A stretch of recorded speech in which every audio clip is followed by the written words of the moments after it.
Nouveau numéro de l'été chez vous sur BFM, Marseille-Provence, Laurie Médina qui nous emmène à la découverte des emblématiques arènes d'Arles. Bonjour à tous, bienvenue dans l'été chez vous. Aujourd'hui, on vous emmène à Arles, la ville que l'on appelle ville antique, et vous allez comprendre pourquoi. C'est parti, suivez-moi.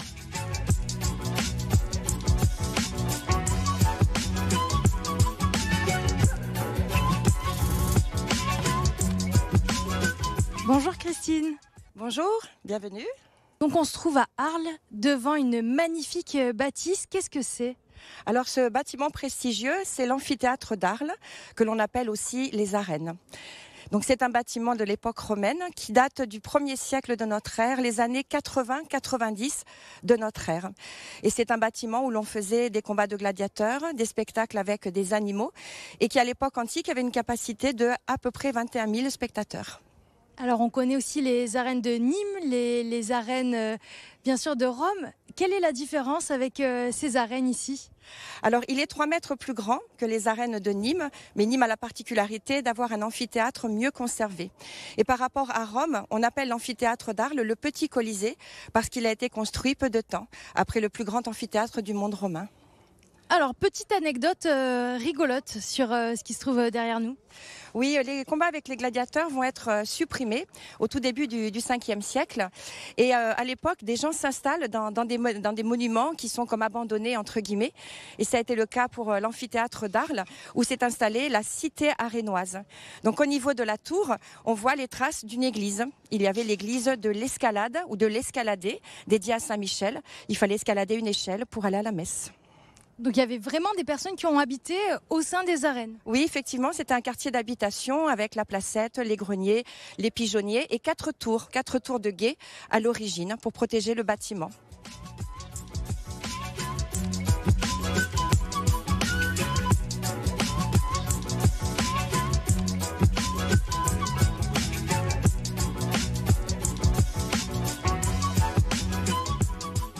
Donc là, on a pris un petit peu de hauteur. On a à la fois la vue sur les arènes, sur les toits de la ville. Justement, la ville, quelle était la place d'Arles à l'époque des arènes et surtout pourquoi est-ce qu'on l'appelle l'Arles antique ? Alors Arles a été une grande colonie romaine qui a été créée à la demande de César en 45 ou 46 avant notre ère. César qui avait bien conscience de l'importance géographique de la ville et surtout qui a voulu remercier à sa manière les habitants puisqu'on lui avait construit 12 bateaux de guerre en seulement 3 semaines. Bateaux qui vont permettre à César de gagner une bataille navale contre le général Pompée. À l'époque, la ville s'appelait Arelate, le lieu situé près des étangs, près des marais et elle fut la petite Rome des Gaules. Ça, c'est la traduction en fait en romain ou en latin plutôt de la ville d'Arles, hein, c'est ça ? Alors Arelate serait un nom d'origine gauloise, mais qui évoque l'importance de l'eau, l'importance du Rhône, l'importance des marais autrefois. Et aujourd'hui, quel rôle jouent les arènes dans la vie au quotidien à Arles ? On voit que c'est un lieu très visité.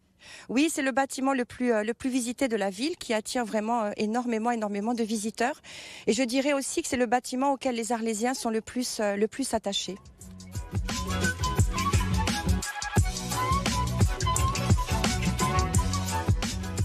Bon là, on est en plein soleil, hein, il fait très chaud.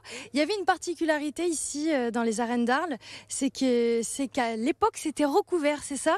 Oui, effectivement, dans beaucoup d'amphithéâtres, dans les régions où il fait chaud, il y avait ce qu'on appelle un vélum, c'est-à-dire une protection solaire, qui était vraiment un argument publicitaire.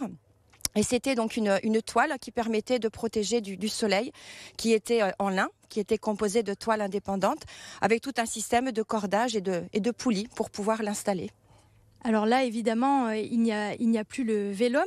Et il manque aussi un étage, hein, c'est ça, par rapport à l'aspect originel des arènes.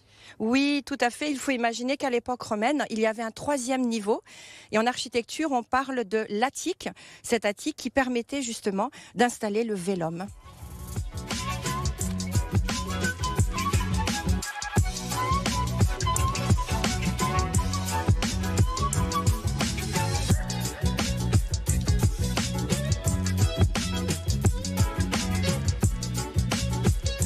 Alors Alors, vous le savez, cette semaine dans l'été chez vous, on vous emmène à la découverte des plus beaux monuments provençaux et on aime bien vous montrer les endroits un petit peu secrets, fermés au public. C'est le cas de cet endroit. Qu'est-ce que c'est exactement, Christine ?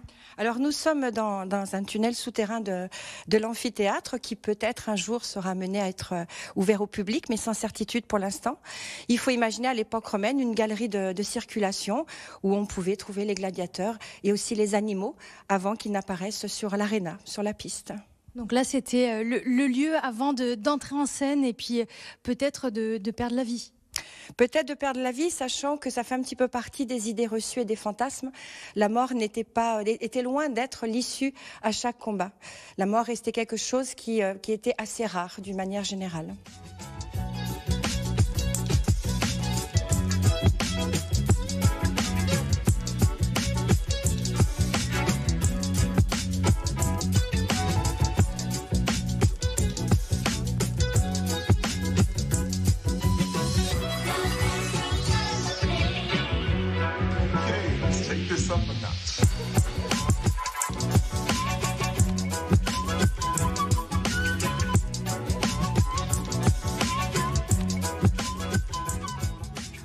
Compris, les arènes est un monument emblématique qui a fait rayonner de tout temps la ville d'Arles.